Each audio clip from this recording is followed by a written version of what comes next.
a kú oríire lẹ́yìn ọdún mẹ́tàdínlógún tí iléeṣẹ́ Okin Biscuits ti dá iṣẹ́ sílẹ̀ wọ́n ti bẹ̀rẹ̀ iṣẹ́ padà.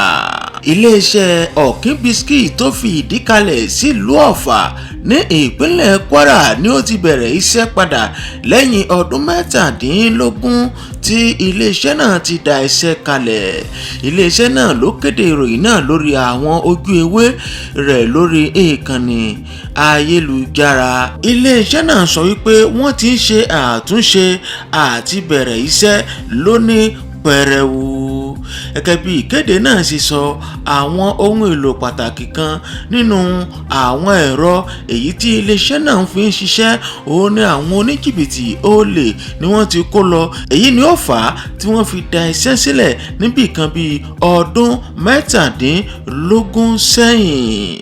Bí ó tilẹ̀ jẹ́ wípé iléeṣẹ́ náà ti bẹ̀rẹ̀ iṣẹ́, àwọn alákòóso iléeṣẹ́ náà sọ wípé iṣẹ́ àtúnṣe náà kò tíì parí o. Wọ́n sọ wípé àwọn sì ń ṣe àyẹ̀wò lọ́wọ́ láti rí wípé iléeṣẹ́ náà ó kójú òṣùwọ̀n tí yóò sì ní adùn èyí tí ó ti ní tẹ́lẹ̀tẹ́lẹ̀.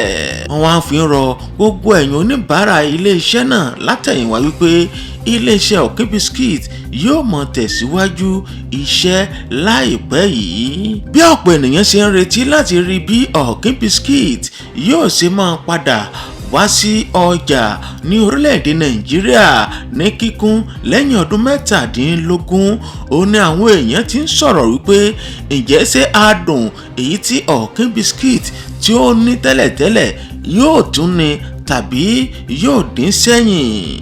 Ìbàfólú èjìrẹ́ ń lo ọkọ mi, ọmọ Yorùbá ni mí, ọmọ Yorùbá nìran mi. Ẹ bá ń pè káàkiri o, àṣà wa ò ní parun láṣẹ Èdùmàrè.